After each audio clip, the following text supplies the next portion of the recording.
Hi friends, இன்றைக்கி இந்த வீடியோவில் நம்ம தஞ்சாவூர் மாவட்டம் திருக்காட்டுப்பள்ளி பக்கத்தில் இருக்கிற அகரப்பேட்டைங்கிற ஊரில் இருக்கிற அருள்மிகு கரைமேலழகன் ஐயனார், அருள்மிகு மதுரை வீரன், அருள்மிகு சாம்பன், அருள்மிகு கருப்பசாமி கோவில்களோட கும்பாபிஷேகத்தை பார்க்க போகிறோம். கும்பகோணத்திலிருந்து திருவையாறு வழியாக கல்லணை போகிற வழியில் இந்த அகரப்பேட்டை கிராமம் இருக்குது. இதோ இப்போ நீங்கள் பார்க்குறது தான் திருவையாறு பஞ்சநதீஸ்வரர் கோவில். கும்பகோணத்துக்கு பக்கத்தில் இருக்கிற தேதியூர், தட்டாத்திமூலை, முடிகொண்டான், ஆனந்த தாண்டவபுரம், திருச்சி பக்கத்தில் இருக்கிற கல்கண்டார்கோட்டை, செய்யாமங்கலம், செருமருதூர், இன்னும் பல கிராமங்களில் பூர்வீகமாக கொண்ட பல குடும்பங்களுக்கு இந்த அகரப்பேட்டையில் இருக்கிற மதுரை வீரசுவாமி குலதெய்வமாக இருக்குது. இப்போ நம்ம காவிரி கரையை ஒட்டியே பயணம் செஞ்சுட்டு இருக்கிறதுனால ரெண்டு பக்கமும் பச்சை பசேல்னு கண்ணுக்கு குளிர்ச்சியான இயற்கை காட்சிகளை பார்க்கலாம். காலை சூரியன் தகதகவென்று மிதந்து கொண்டிருக்கும் இந்த காவேரியை கடந்து போனால் திருக்காட்டுப்பள்ளி, பழமநேரி, கல்வித்தந்தை சிவசுவாமி ஐயரின் பிறந்த ஊர். அகரப்பேட்டை சிவன் கோவிலுக்கும் சமீபத்தில் தான் கும்பாபிஷேகம் நடந்தது. இதோ ஊருக்குள் நுழையும் போதே பெரிய கும்பாபிஷேக போஸ்டர் நம்மை வரவேற்கின்றது. போன வருஷம் என் பேரன் அர்ஜுனுக்கு முடியறக்க வரும்போது பழைய கோவிலாக இடிஞ்ச நிலையில் இருந்தது. இப்போ இதை புத்தம்புது கோவிலாக இப்படி பார்க்கும்போது ரொம்ப சந்தோஷமாக இருக்குது. இதோ இப்போ நம்ம பார்க்குறது தான் மதுரை வீரன், சாம்பன் 2 பேரோட சந்நிதி. இதுக்கு எழுத்தாப்பில் மெயின் கோவில் இருக்குது. அதுதான் கரைமேலழகன் ஐயனார் கோவில். அகரப்பேட்டை அதை சுற்றி இருக்கிற சில கிராமங்களுக்கு இந்த ஐயனார் தான் குலதெய்வம். வேறு பல கிராமங்களுக்கு சாம்பன் சுவாமியும் குலதெய்வமாக இருக்குது. எங்கள் குடும்பத்தில் வருஷத்துக்கு ஒரு தடவை இங்கே வந்து மதுரை வீரசுவாமிக்கு அபிஷேகம் பண்ணுறது, குழந்தை பிறந்தா கட்டாயமாக இங்கே வந்து முடியிறக்கிறது, இதெல்லாம் வழக்கமாக வச்சுட்டுருக்கோம். இனி கும்பாபிஷேக விழாவை பார்க்கலாமா?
இதோ அங்கே உட்காந்துட்டு பேசின்னு இருக்கிறவர் தான் திரு சேதுராமன் அவர்கள். இந்த கும்பாபிஷேகம் நடக்கிறதுக்கு முக்கிய காரணி.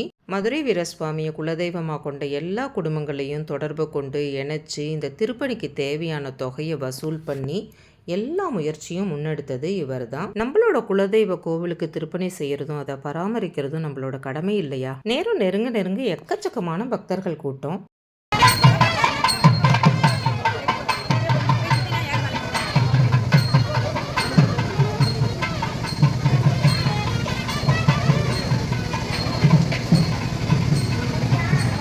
கும்பாபிஷேக பூஜைக்கு உண்டான திரவியங்கள்லாம் எடுத்துட்டு போயிட்டு இருக்காங்க. எங்கிருந்துலாமோ இந்த கும்பாபிஷேகத்துக்காக எல்லாரும் வந்திருக்காங்க.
எவ்வளவு பெரிய ஆலமரம் பாருங்களேன். 100 வருஷத்துக்கும் மேல் பழமையான இந்த ஆலமரத்தின் அடியில்தான் மதுரை வீரன் மற்றும் சாம்பன் சுவாமிகளின் சன்னதிகள் அமைந்துள்ளன. போன வருஷம் என் பேரனுக்கு முடியறக்க இங்கே வந்தபோது இந்த கோவிலை வீடியோ எடுத்து என்னோட யூடியூப் சேனலில் போட்டிருக்கேன். அதை பார்த்துட்டு இதை பார்த்தா தான் உங்களுக்கு எப்படி இருந்த கோவில் இப்படி ஆயிருக்கு அப்படின்னு புரியும்.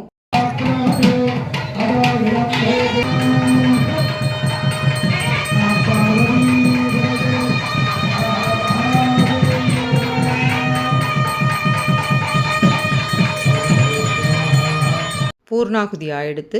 இப்போ அந்த கலசங்களை எடுத்து ஒவ்வொரு சிவாச்சாரியர்களும் தங்களோட தலைமையில் வச்சுட்டு கவனமாக ஊர்வலமாக போய் கோபுரங்கள் மேலே ஏறி கும்பாபிஷேகம் பண்ணுவாங்க.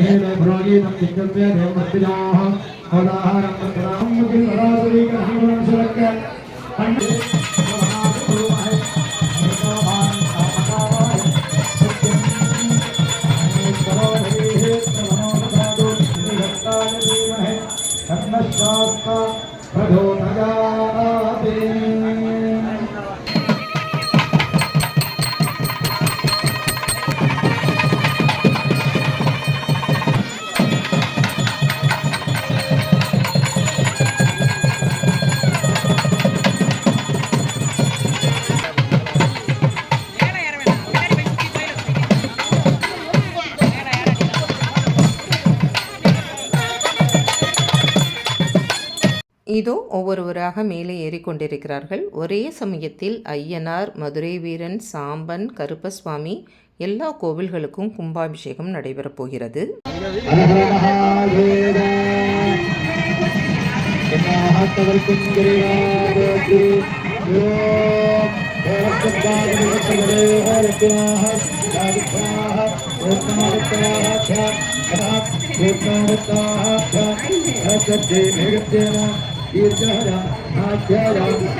இதோ ஒரே நேரத்தில் சாம்பன் சன்னதியிலும் வீரன் சன்னதியிலும் கும்பாபிஷேகம் நடைபெறுகிறது.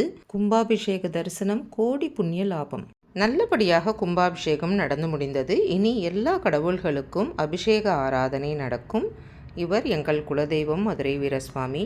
பால், தேன், இளநீர் எல்லா அபிஷேகங்களும் முடிந்து இதோ கற்பூர ஆரத்தியும் காண்பிக்கிறார்கள். மனம் குளிர தரிசனம் செய்வோம். மதுரை வீரசுவாமி, உன்னையே நம்பியிருக்கிற எல்லா குடும்பங்களையும் காப்பாத்துப்பா. கும்பாபிஷேகம் நல்லபடியாக முடிஞ்சதும் ஒவ்வொரு பௌர்ணமிக்கும் அமாவாசைக்கும் இந்த கோவிலில் சிறப்பு பூஜைகள் நடைபெறுகிறது. அன்னதானமும் நிறையா நடக்கிறது. யாருக்கெல்லாம் குலதெய்வமோ அவங்கெல்லாம் வருஷத்தில் ஒரு தடவையாவது இந்த பூஜைகளில் கலந்துக்கோங்க. கோவிலுக்கு வெளியில் அவ்வளோ பேர் அன்னதானம், தண்ணி பாட்டில் கொடுக்கறது, மோர் கொடுக்கறது. இதை பாருங்க, தல அஜித்தோட ரசிகர் மன்றத்தோட போஸ்டர். இது சமீபத்தில் கும்பாபிஷேகமான இந்த ஊர் சிவன் கோவில் ஸ்ரீ காமாட்சி அம்மன் உடனுரை ஏகாம்பரேஸ்வரர் கோவில்.